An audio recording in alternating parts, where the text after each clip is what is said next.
what if Benzinga wanted to have a coin? Like Dogecoin means nothing. What if we created the BZ coin? Okay. And then also, Catherine, I don't know if you've looked at it, but BitClout, where you can, invest in so I love that concept because I tried to do that many years ago, but it was like the SEC didn't like it. So I didn't do it. But why do people who are in the public eye make sex tapes? Such a bad idea. Maybe a company that secures your tapes would be popular. Webcoin, he made the tapes before he was in the public eye. And guys, I don't know. I don't know. There's a whole thing with bars with Penn and Dave Portnoy today, Catherine, and it's probably stuff we don't want to talk about now. But that's just someone just commented. So, all right, I will let you take it over. But yes, you got to audit my Bitcoin holdings, and I still haven't figured out a couple things that I'm trying to understand. But you are awesome, and I've heard you have an awesome show coming up today. So if you're tuning in right now, guys, don't leave. Slam the like. Get excited. We have the one and the only Catherine Ross. Take it away. Next show. All right. Hi, everybody. Thank you for that intro, Jason. That was awesome. Thank you so much. Yeah. Do we have a new intro ready? We do have a new intro. Thanks to our awesome editor, Enver. Get ready for this, guys.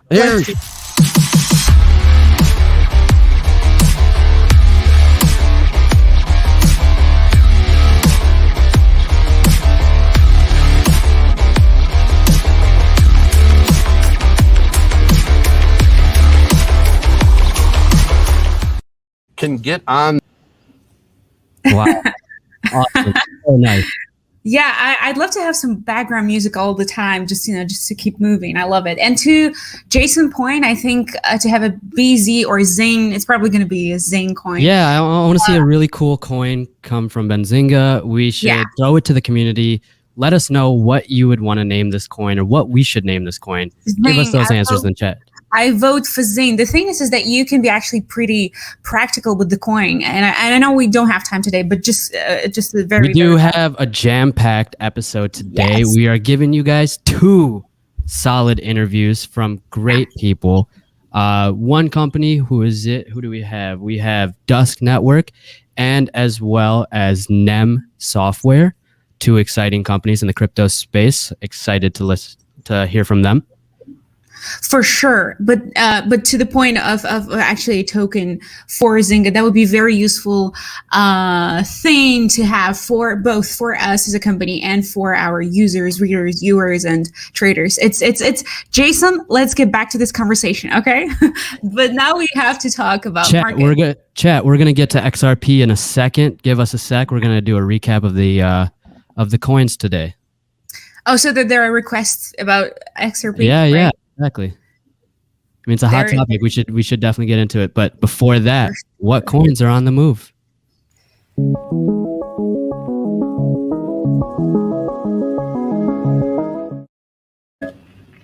Ta-da! Okay, all in all, it actually looks pretty great. It's green and we love it, and I'm sure you guys love it, and I hope you have made pretty great and smart and solid investment, tried staking or yield farming, stuff like that. But we are in watch today, and I know Aaron is going to be very brutal, so I'm just going to go ahead and talk about Ethereum right away. Nothing new with BTC. Actually, we're just here. That's it. That's all. I mean, we did see Bitcoin dip over the weekend. Correct. It dipped pretty hard to about 55, 56K and then rose back up. I wanted to ask you about that. Why did that move happen, or why did it dip so suddenly and then go back up? That's a very great question. I might have, been selling my Bitcoin. You don't have diamond hands? No diamond hands, Catherine? I'm actually kidding.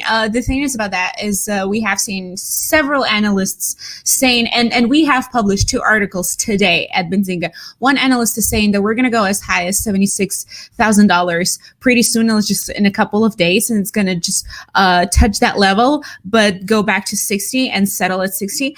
And the next level just analyzed the sentiment and the on-chain analytics and said that we're going to see a drop up to $40,000 $2,000. So different analysts, different views. But to your question, the dip usually, it's just a supply and demand issue. That's it.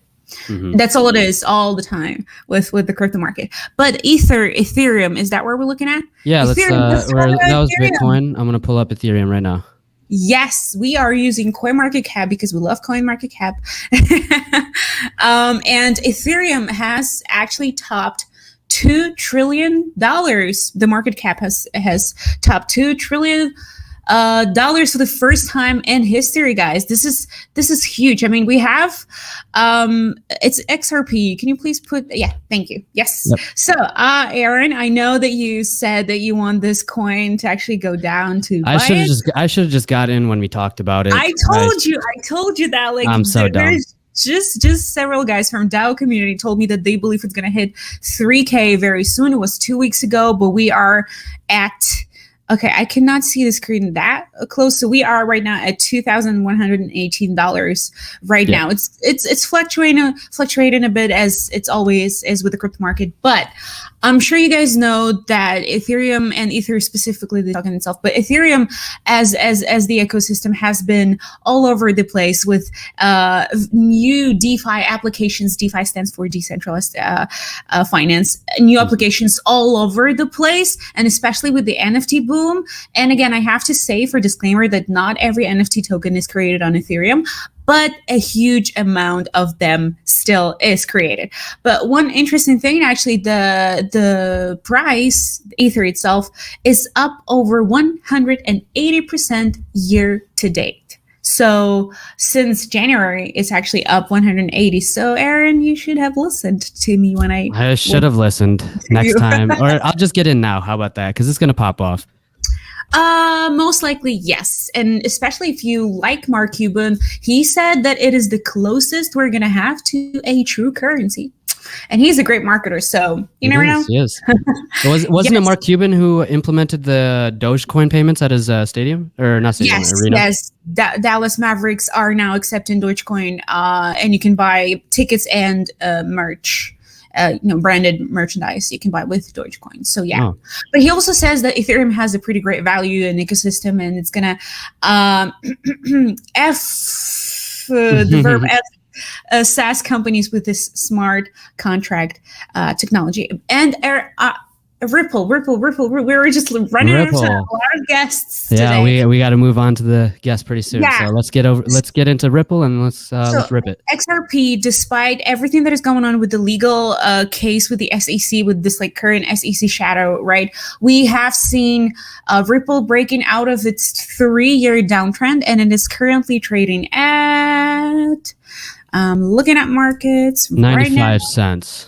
95 cents. Thank you, Aaron. So what it's most interesting about this is, like, it's up 80% over the last 2 days, with more than 40% over the last 24 hours alone.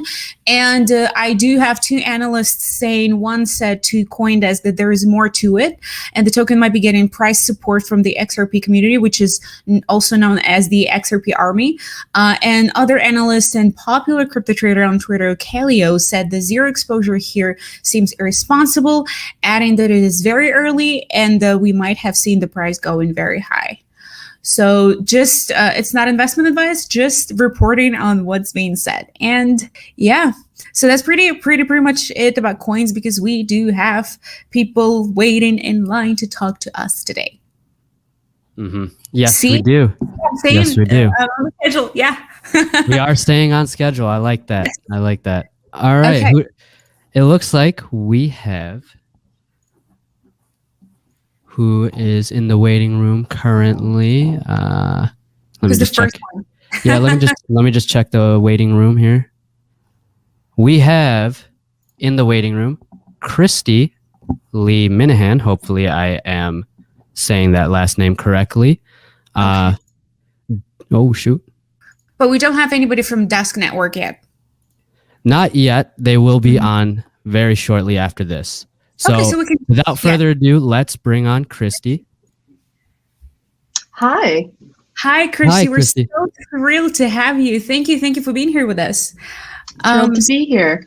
So, Kristy, I know that NEM actually stands for the New Economy Movement, right? And the company itself was created in 2015. Am I correct?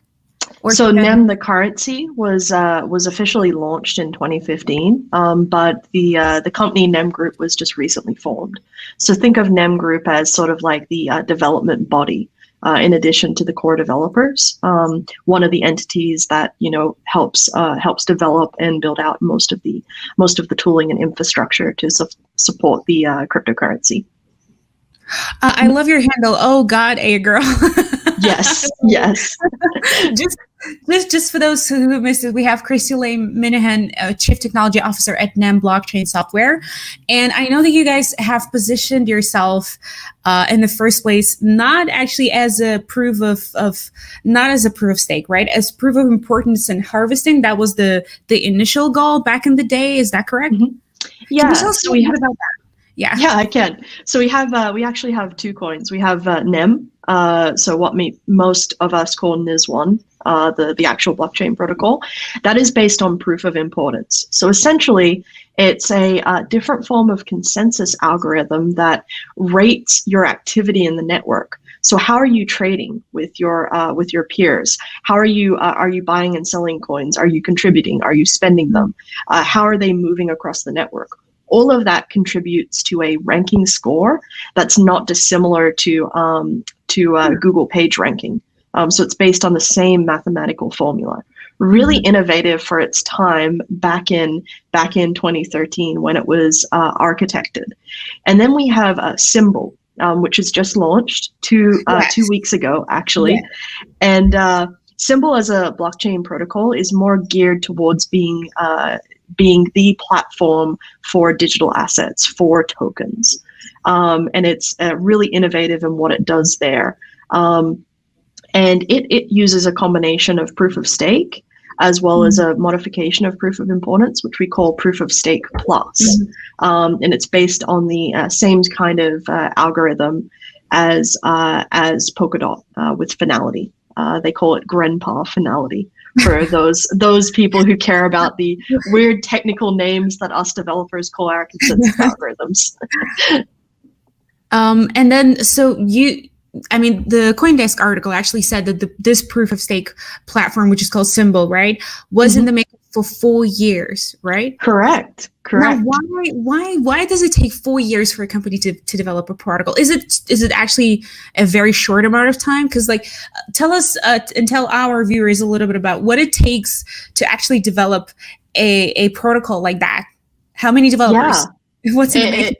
So generally, there's this misnomer that you need thousands of developers to develop a protocol. Usually it's a very small team, but it takes a long time, yes, not only to architect the idea, but to develop the code and publish the code and test the code. After all, you're building a new form of a financial system. And so 4 years is actually pretty decent. If we look back at Ethereum was being discussed early in 2014. And it wasn't officially, launched as something that we could actively use until late 2015, early 2016. And then even then it didn't have all of its functionality. We only hit kind of, I would call, mainstream adoption in 2018 for Ethereum, where people were actively starting to build and develop on it. So it takes a long time, and it's because distributed computing, the field that this is really based upon, in addition to blockchain, it's challenging. It's hard. It's incredibly hard coordinating a massive machines all over the world, and it's incredibly difficult engineering these consensus algorithms because it's a combination of mathematics, cryptography, and computer science. So there's a lot of thinking involved. I have a personal question. I've been, observing and I've been in the crypto space for a while, but I think I can say that. So are there enough blockchain developers actually in the field? No. There's very few. How not enough? What kind of percentage we're talking? We have 20% of the demand in the market, or how much? Across irregardless of what you hear at like say DevCon, where consensus gets up and says, we want a million plus developers. Right now there's about less than, I would safely say, less than 50,000 real blockchain developers spread out across the world. It's a tiny portion. And then they're further segmented between people who specialize in proof of work and, on the kind of mining side of things, firmware development, mining infrastructure around that space, consensus algorithms. So people that are that nice mesh of, economics background with cryptography and computer science. And then, traditional developers that are doing the rest of the infrastructure, things like your APIs, your SDKs, building for other traditional developers. But those core people that think about these consensus algorithms and design, that the magic that happens in blockchain, there's only about a few thousand of those people out in the world. They're very scarce and very rare.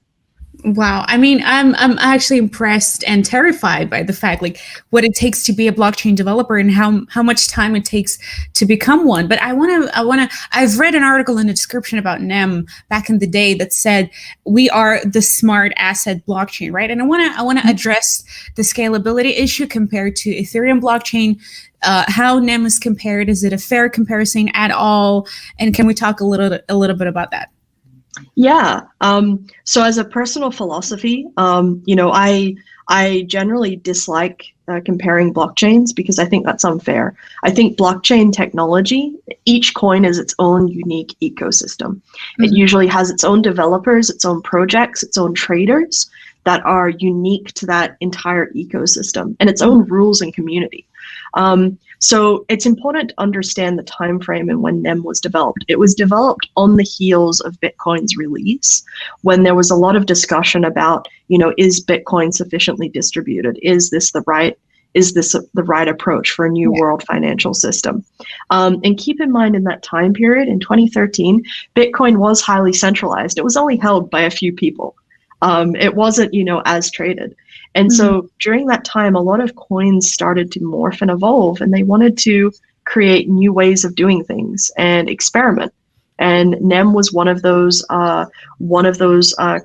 It was, could we combine part of proof of stake with this thing called proof of importance and actually reward people for contributing and participating in a network versus just burning some energy? Is that a meaningful way to scale a system? And NEM, in my opinion, does that very well. It suits people who are going to be creating and building programs and dApps on a blockchain. It's very well suited towards that use case. Symbol, we have more geared towards the enterprise. So there's a majority of our clients are actually banks or people that are building projects. They're building fintech apps simply because of a combination of the aggregate transactions, which, think of those, for people who aren't familiar, think of those as a combination of smart contracts and just traditional transactions. You can have some additional smart logic added. So a combination of that, as well as the fact that we can have network-wide rules around tokens. And we actually had one of the first STOs launched on a blockchain on Symbol, which was pretty cool because of that. That is cool. I think we're running out. I think we are out of time, unfortunately. Thank you so much, Kristy, for joining us and talking about NEM. So sorry. So one last question. Quick, yeah, go for it. Any important announcement and developments that we need to be aware of or look for with NEM and Symbol? Yeah, follow me at my Twitter handle for all the latest announcements. There is a lot of big things in the works. So I'm quite excited. Nothing I can talk about today, but definitely excited for this year. Thank you so much for being here with us. We really appreciate everything that you just said and talked to us. Okay, thank you so much. Yeah, thank you. We have another guest. We're back to back today. Yes. We're bringing you guys the exclusives, the companies you guys want to hear from. Any suggestions, throw it in the chat. Tell us who you want to hear from next. We will try our best to get them for you, get you the information that you need and want. So without further ado, Catherine, who do we have? It seems like the chat already knows, but let's let them know once again. We have Jelle Paul, and I'm hoping that I'm pronouncing that correctly. Jelle Paul from Dusk Network. Hi, hello, and welcome. Hi. Hey everyone. Good Hi. evening. Is it Jelle or Jelle. Hello, Jelle. Nah, it's like the color, but you stick an in the end. Jelle. Got it. Jelle. Okay, that is so beautiful and so complex at the same time. Yeah. But anyway, thank you for being here with us. So I've been reading about Dusk Network, and the site says that it's a technology for securities and open source and secure blockchain DLT infrastructure that businesses use, and that Dusk Network is technology for securities. Is that correct? Yeah, that's what correct. does that mean? Yeah. Sorry, what was the question? What does this actually mean? Yeah, so we can simplify a bit, right? So securities, or the financial markets, I should say, that's the kind of the sector that we're going for, right? So that's what we're building the blockchain for. So that's kind of what it does. But what it is a privacy blockchain. It has smart contracts, and it basically supports fancy stuff like zero knowledge natively. So the goal is to make the financial sector a bit more fair, a bit more efficient. But that's kind of in the use cases territories. But what we really excel at is that kind of privacy angle that I mentioned. So is it proof of work or proof of concept? It's proof of stake based. So we've built our own consensus mechanism, but it's in a proof of stake family. It's better suited for what we're trying to do. I've read a little bit about your biography, right? And you worked at Shell, right? Correct. I used to work at the energy company Shell. Yeah, I've always kind of been on the business side of IT, and it's roughly the same again at Dusk, I suppose. But around the 2015, 2016 timeframe, set up the blockchain team at Shell, and did a brief stint in renewable energies, so mainly in offshore wind and those kind of renewables. Can you tell us a little bit about why Shell would need blockchain? Like, so you've managed, as you mentioned, right? Like solutions in trade, supply, traceability, certificate oracles. I've researched. How does it actually work at Shell? Yeah, and what is the progress so far? Because I think it's been like 3 years, right? I've been out of Shell for 3-4 years, I suppose, and businesses like that are huge, right? So they've got a little bit of everything. They've got their own real estate portfolio, they've got their own airplanes, they've got retail stores everywhere. It's got everything. So most every use case that you can think of that works well on DLT will work somewhere in that business. But I worked on a few specifics. One was around energy trading. So that's just stuff like energy prices are lower at night than during the day, right? Can we buy at night, sell during the day, store it in between, make a little bit of money? Those kind of things are very close to, I suppose, crypto and DLT as we know it, right? So that's conceptually quite easy to understand. One of the more tricky ones that I worked on was anti-counterfeiting, which basically means that you use blockchain as a kind of supply chain solution to ensure that your products aren't tampered with along the way. So when you buy, for example, that windscreen wiper fluid at a gas station, that it wasn't siphoned empty and some garbage was put into it, right? And there's a huge market in that, unfortunately, in counterfeiting those products. And a blockchain tool is very well suited to track provenance and authenticity along a supply chain. So that was one of the things that we used it for. That was a little bit more counterintuitive, I suppose, to the typical more finance or kind of token driven use cases of blockchain. So back when you worked there, it was around like 3-4 years ago. Was it in the making, or is it still implemented, or is it has already been implemented and it's working efficiently? How much time does it take for a corporation to actually implement that sort of a huge technology? Yeah, so I believe during my tenure, we worked on roughly 3 projects, and I believe 2 of them are still in production. I think one ended up getting shelved. But hey, 2 out of 3 is pretty good for corporate IT, so I'm happy. But no, the first ones were those are the major uphill battles, right? When you're bringing major tech into a huge business like that. So then you've got a lot of education to do, get everyone involved, enthusiastic. But there's also a lot of naysayers, so you need to be on your A game, basically, right? Because once you've done 10 or 20, you can mess one up. But if you mess the first 1, 2, or 3 up, then you've basically thrown that technology's kind of social acceptance back into the Stone Age again, right? Then some other poor guy gets to try it 2-3 years down the line, maybe. But that's so yeah, you have to be in your A game. So, and the complexity vastly depends if it's an internal process. So are we, the business, using it? Is that where the benefits are? So is it relatively contained, so to say? Well, then you can have something done within months. Or are we looking at huge cross-business things like the VACT consortium, which is a big one that Shell was an early adopter of, and that takes years, basically. Yeah. I can just imagine how many steps it takes to implement that. Yeah, I know, Aaron, what you're going to say. Great. Yep. I want to get into Dusk Network. Let us yeah, absolutely. Let us know the impact of Dusk Network in the current financial ecosystem, and tell us a little bit more. Yeah, so there's a few reasons why we wanted to do Dusk, right? And in its essence, blockchain is there to, well, disintermediate spaces or add kind of trust or trustlessness to processes and to make them more efficient, basically. And what we see in finance is that there's a lot of challenges around either people not having access to certain things or being forced to go through brokers, and all of these little steps of the way come with their own fees and their own time waste and you name it, right? And in some processes this isn't too bad, but there's also a lot of other processes where this is around how you fund your business or your investment portfolio, maybe even your pension fund, you name it. And there we think it's quite bothersome that these spaces are so heavily intermediated without those intermediaries necessarily adding value.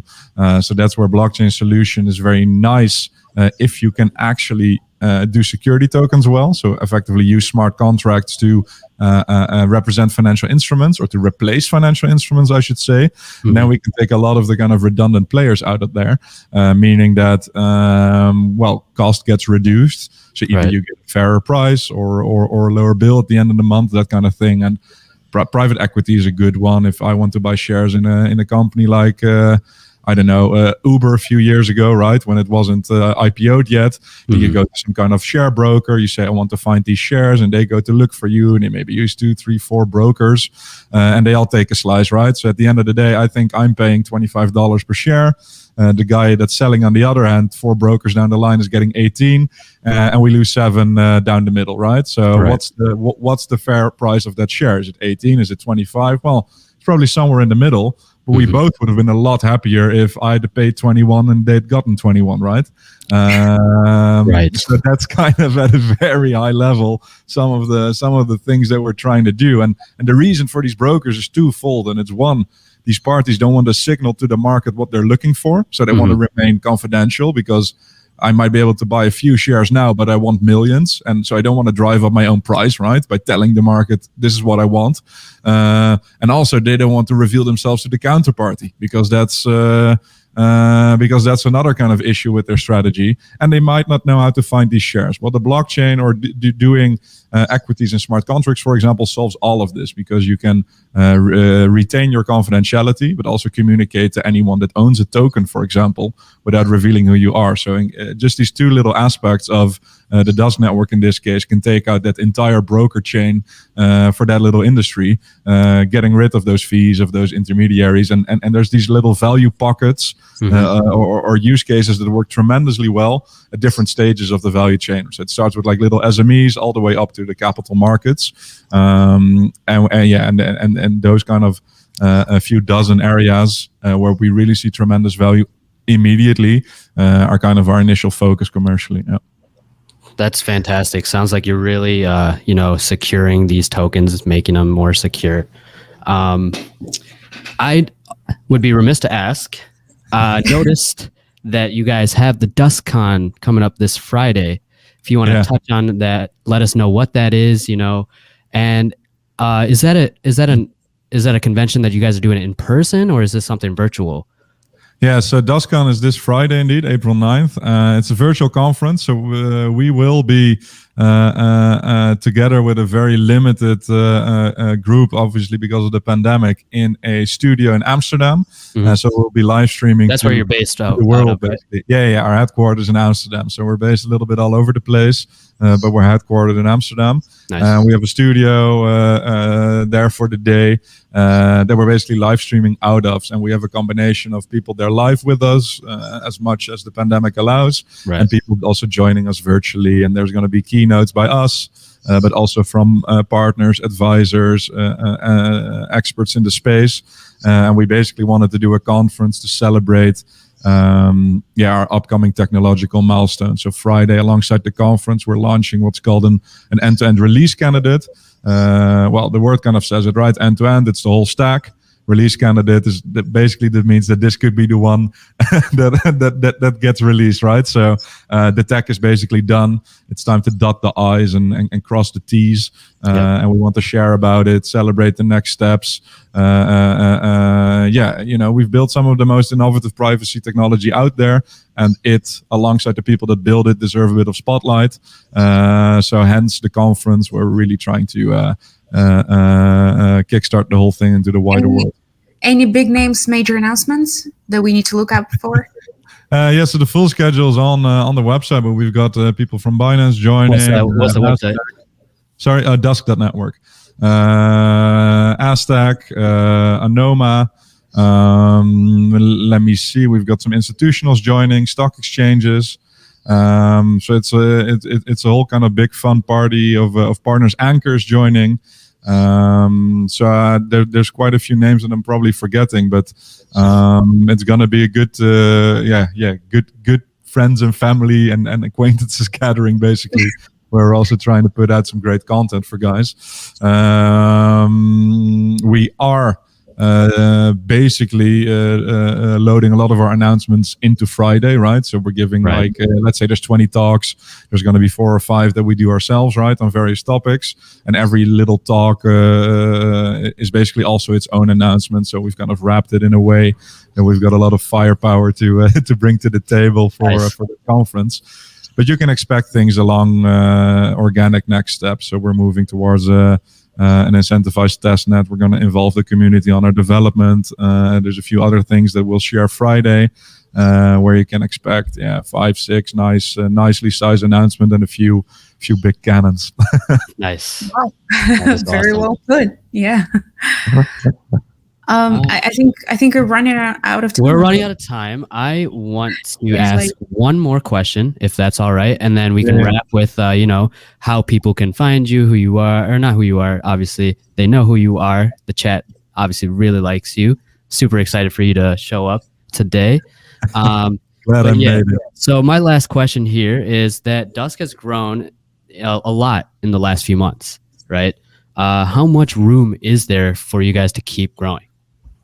Yeah, so we've grown on the tech side, on the business side, also in the charts a little bit, of course. And I know that's something that the TA or the finance or the investment crowd really loves. Yeah, obviously, I don't want to directly dive into price, as it's something I'm a little bit prohibited to talk about. But we can discuss growth, right? And what we're doing is basically we're following a very a deliberate path towards the top 100, basically. So we've seen a lot of other projects take this route of incentivized testnet onwards to a public and mainnet, very rich open source development community around it.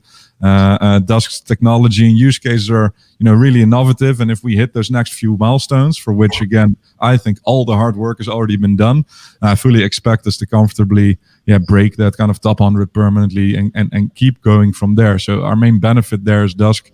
We benefit from an extremely large market. It's the financial sector. So only getting a few use cases right, like the private equity example I mentioned, quickly makes us a multi-billion-dollar infrastructure.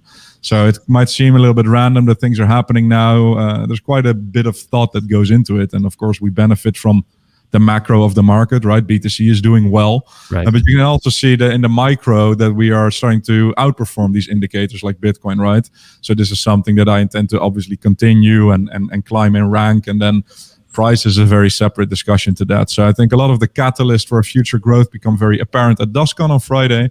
We're going to immediately follow it up with new campaigns, so no rest for the wicked, basically. And then it's a simple job of sticking to our milestones. And with every stage that we clear, more people should become aware of the direction we're headed in.